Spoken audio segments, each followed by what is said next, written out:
Hospitali ya rufaa ya Nyamira imezindua kitengo cha matibabu ya dharura na ajali. Kitengo hicho kilichofunguliwa rasmi siku ya leo kinatazamiwa kupiga jeki huduma za afya katika kaunti hiyo.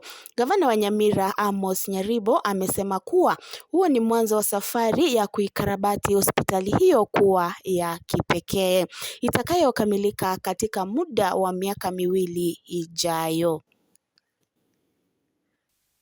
Leo ni mwanzo. Next week nafikiri mortuary inaanzwa, jikoni inatengenezwa, tuna expand kila department.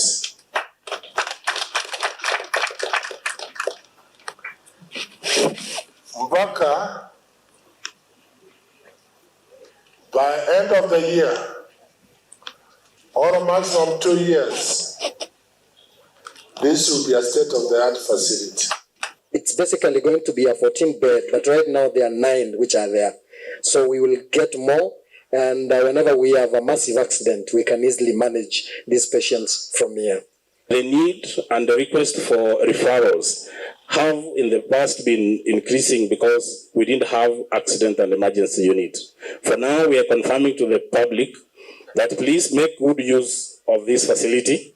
It is yours. We will be there to offer emergency service at the time you report to us here.